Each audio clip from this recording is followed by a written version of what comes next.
Mark chapter 9. And he said to them, I tell you the truth, some who are standing here will not taste death before they see the kingdom of God come with power. After 6 days, Jesus took Peter, James, and John with him and led them up a high mountain where they were all alone. There he was transfigured before them.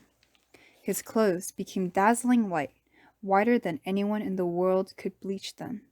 And there appeared before them Elijah and Moses, who were talking with Jesus. Peter said to Jesus, Rabbi, it is good for us to be here. Let us put up 3 shelters, one for you, one for Moses, and one for Elijah. He did not know what to say. They were so frightened. Then a cloud appeared and enveloped them, and a voice came from the cloud. This is my son, whom I love. Listen to him. Suddenly, when they looked around, they no longer saw anyone with them except Jesus. As they were coming down the mountain, Jesus gave them orders not to tell anyone what they had seen until the Son of Man had risen from the dead. They kept the matter to themselves, discussing what rising from the dead meant. And they asked him, Why do the teachers of the law say that Elijah must come first? Jesus replied, To be sure, Elijah does come first, and restores all things. Why then is it written that the Son of Man must suffer much and be rejected?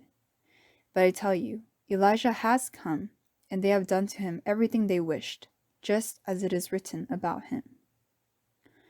When they came to the other disciples, they saw a large crowd around them and the teachers of the law arguing with them. As soon as all the people saw Jesus, they were overwhelmed with wonder and ran to greet him. What are you arguing with them about? He asked. A man in the crowd answered, Teacher, I brought you my son, who is possessed by a spirit that has robbed him of speech. Whenever it seizes him, it throws him to the ground. He foams at the mouth, gnashes his teeth, and becomes rigid. I asked your disciples to drive out the spirit, but they could not. Oh, unbelieving generation, Jesus replied. How long shall I stay with you? How long shall I put up with you? Bring the boy to me. So they brought him. When the spirit saw Jesus, it immediately threw the boy into a convulsion. He fell to the ground and rolled around, foaming at the mouth. Jesus asked the boy's father, How long has he been like this? From childhood, he answered. It has often thrown him into fire or water to kill him. But if he can do anything, take pity on us and help us.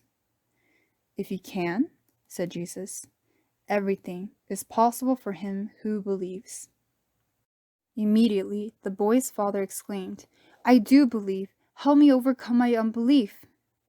When Jesus saw that a crowd was running to the scene, he rebuked the evil spirit. You deaf and mute spirit, he said, I command you, come out of him and never enter him again. The spirit shrieked, convulsed him violently, and came out. The boy looked so much like a corpse that many said, He's dead. But Jesus took him by the hand and lifted him to his feet, and he stood up. After Jesus had gone indoors, his disciples asked him privately, Why couldn't we drive it out? He replied, This can only come out only by prayer. They left that place and passed through Galilee.